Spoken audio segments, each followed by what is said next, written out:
మోకాల నొప్పులకు ఎటువంటి సర్జరీ లేకుండా ఎపియాన్ పెయిన్ క్లినిక్ అందిస్తున్న అత్యాధునిక చికిత్స. కోకోనట్ ఆయిల్ గురించి చాలా ఒక టైం నడిచింది. కోకోనట్ ఆయిల్ చాలా మంచిది అని చెప్పి, అలాగే మనకి అవకాడో చాలా మంచిది అంటున్నారు. అవకాడో మంచిది. అవకాడోలో ఎక్కువ పాలీ అన్సాచురేటెడ్ ఫ్యాటీ యాసిడ్, అలాగే ఫిష్ ఆయిల్ అనుకోండి, ఫిష్ లో ఉన్న ఆయిల్ omega-3 ఉంటుంది. omega-3 మంచిది. In fact omega, if you're vegetarians, I suggest omega-3 capsules తీసుకోవడం మంచిది. ఫ్యాటీ లివర్ కూడా మంచిది.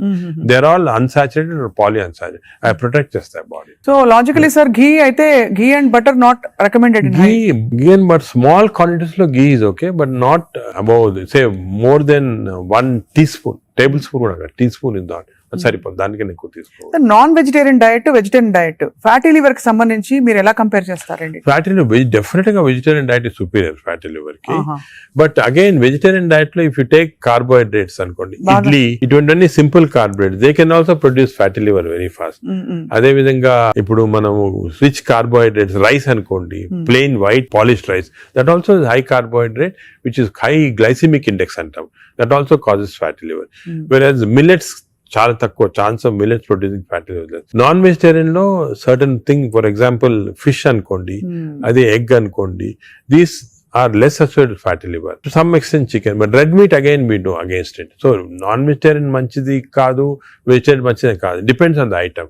Inkoti egg lo kuda people ki wrong concept. Egg white అయితే తింటున్నామండి, yolk అది తప్పదు. ఎందుకంటే egg yolk లో 2 important components are there. One is called choline. Choline అనే substance. Choline అనేది prevents fatty liver. ఓహో, కోలిన్. సో దానికే వి అడ్వైజ్ ఎగ్ యోక్ మంచిది, తప్పుగా అంటే అప్ టు 4 eggs పర్వాలేదు. బియాండ్ 4 eggs అంటే ఎగ్ యోక్ తినకూడదు. అప్ టు 4 eggs తినొచ్చు ఒకటి. రెండోది ఎగ్ యోక్ లో there is substance which protects the muscles అంటే మన ఏజ్ అవుతాయి, మజిల్స్ వేస్ట్ అయిపోతుంటాయి. సార్కోపీనియా అంటాం. Sarcopenia is not good. మనం exercise helps to muscle building. Sarcopenia రాకూడదు అంటే కొంతవరకు ఎగ్ యోక్ మంచిది చాలా. సో నేను అడ్వైజ్, ఇంకో ఇంపార్టెంట్ అడ్వైజ్ పీపుల్ కి ఏమంటే, కైండ్లీ ఓన్లీ ఎగ్ వైట్ అని కాదు, ఎగ్ yolk కూడా కనీసం if you are eating 2 eggs, 1 egg with egg yolk తినండి, 1 egg వితౌట్ ఎగ్ yolk తినండి. చాలా ఇంపార్టెంట్. ఒక యావరేజ్ 70 కిలోల వ్యక్తి రోజుకి 70 గ్రాముల ప్రోటీన్ తినాలి. కరెక్ట్. అంటే మనకి దాదాపు 1 డజన్ ఎగ్స్ పర్ డే. అంటే ప్యూర్ గా ఎగ్స్ మాత్రం. అంటే ఎగ్ తోటి యు గెట్ 10 grams అనుకోండి ఒక ఎగ్ తోటి ప్రోటీన్. సో 2 eggs తింటే 20 grams. 20 grams ఎగ్ ప్రోటీన్ ఇది ఓకే. అదే విధంగా దాల్, లెంటిల్స్, స్ప్రౌట్స్, ఇవన్నీ కూడా, బీన్స్, ఇవన్నీ కూడా ప్రోటీన్స్ వస్తాయి వెజిటేరియన్. నాన్ వెజిటేరియన్ లో యావరేజ్ ఒక ఫిష్ అనుకోండి, ఒక పీస్ ఆఫ్ ఫిష్ కానీ ఒక చికెన్ అనుకోండి, దాంట్లో నుంచి వస్తాయి అన్నమాట. యోగర్ట్ కూడా చాలా మంచిది. పాలు మంచిది కాదు, యోగర్ట్ మంచిది. యోగర్ట్ ఆల్సో కంటైన్స్, ఇప్పుడు హై ప్రోటీన్ యోగర్ట్స్ కూడా ఉన్నాయన్నమాట, ఎక్కువ ప్రోటీన్. గ్రీక్ యోగర్ట్ లాగా. The only thing is my advice is processed food మంచిది కాదు. అన్ని దాదాపు అంతే కదా సార్. ఇప్పుడు దొరికేవన్నీ ప్రాసెస్డ్ కాదు. అంటే దొరికేదంటే మీరు ప్రాసెస్ ఫుడ్ అంటే ఆల్రెడీ పార్ట్లీ కుక్డ్ కానీ, లేదా మీరు బయట నుంచి ఆర్డర్ చేస్తారు స్విగ్గీ, అవి కానీ, అటువంటి ప్రాసెస్డ్. బట్ మీరు సూపర్ మార్కెట్ కి వెళ్తే you can buy regular food కదా. Process food. ఇప్పుడు పన్నీర్ లో కూడా కల్తీ ఉందని చెప్పి ఈ మధ్య స్టడీస్ బయటపడ్డాయి. అంటే paneer is not actually paneer, దానిలో ఏదో కలుపుతున్నారు. అంటే actually anything that is process, మనం హోమ్ మేడ్ ఆర్గానిక్ ఫుడ్ చాలా మంచిది. We're going away from that. తప్పది. సపోజ్ మనం మార్కెట్ కి వెళ్ళి వెజిటబుల్స్ కొన్నాం, ఇది కొన్నాం, ఎగ్స్ కొన్నాం, ఇంట్లో చేసుకోవచ్చు కదా. ఆ సేమ్ థింగ్ మీ ప్యాకేజ్ దాంట్లో తీసుకున్నాం అనుకోండి, ప్యాక్డ్ ఫుడ్ లో ఈ నూడిల్స్ కానీ, వర్స్ట్ నూడిల్స్ దాంట్లో కార్బ్స్ ఎక్కువ ఉంటాయి, ప్రాసెస్డ్. ఈ ప్రాసెస్ ఫుడ్ లో ఏమంటే అల్ట్రా ప్రాసెస్డ్ అంటాం. Now in western countries they are called ultra process people. అంటే ఉట్టి అదే తింటారు మన అల్ట్రా.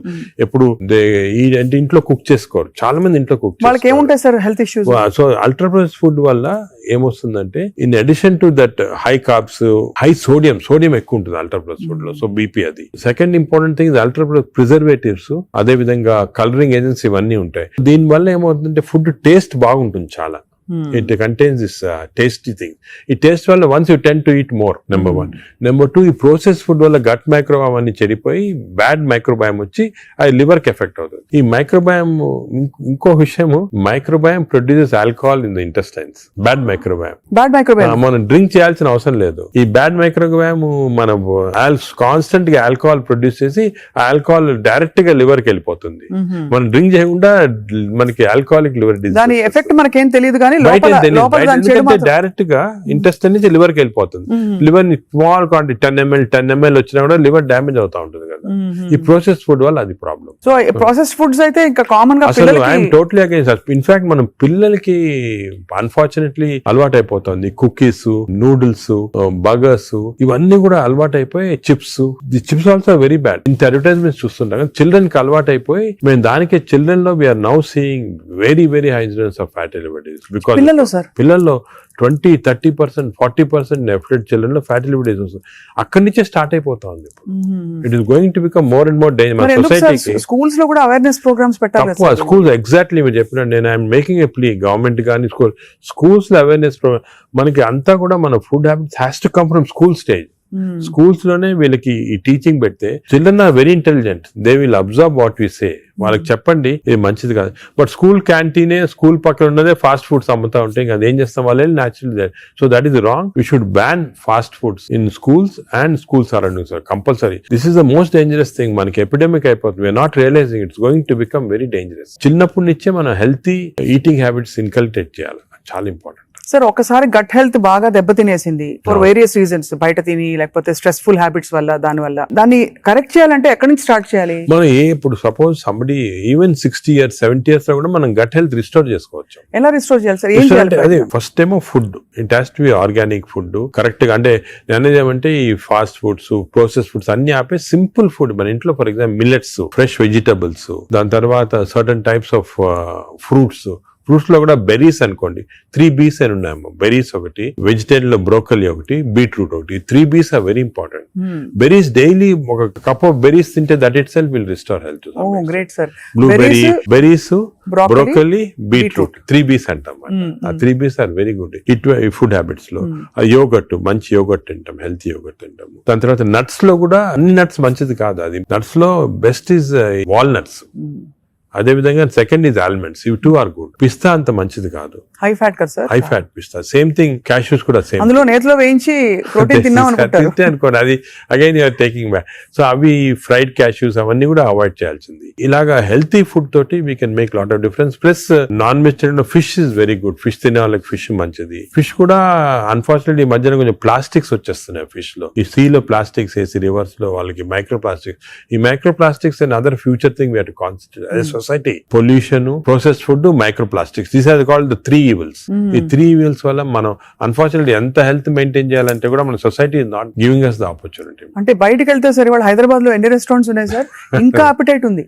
రాత్రి 11:30కి వెళ్తే కూడా ఇంకా బజ్జింగ్. అసలు అందరూ ఎంత తింటున్నారు అంటే నేను రెస్టారెంట్స్ లో హెల్తీ ఫుడ్ కుక్ చేస్తే వాడడం మంచిదే, కానీ షార్ట్ కట్స్ తీసుకొని కుకింగ్ ఆయిల్ మళ్ళా యూస్ చేయటము, అదే విధంగా ప్రాసెస్ ఫుడ్ దాంట్లో యూస్ చేయటము, కలరింగ్ ఏజెంట్స్ యూస్ చేయటం, అది చేస్తే they are not very good. ఇప్పుడు తండూరి చికెన్ అని బాగా మంచి రెడ్ కలర్ వేస్తారు madam. That is not again good. It's bad for health. అంటే red colouring agents, preserving agents are not good. ఇదొక aspect. Second aspect gut health again not realised is physical activity. చాలా important. మీరు అనొచ్చు physical activity gut కి సంబంధం ఉంది. The gut is constantly reacting, liver is constantly reacting to physical activity. మనకి daily standard 150 hours per week.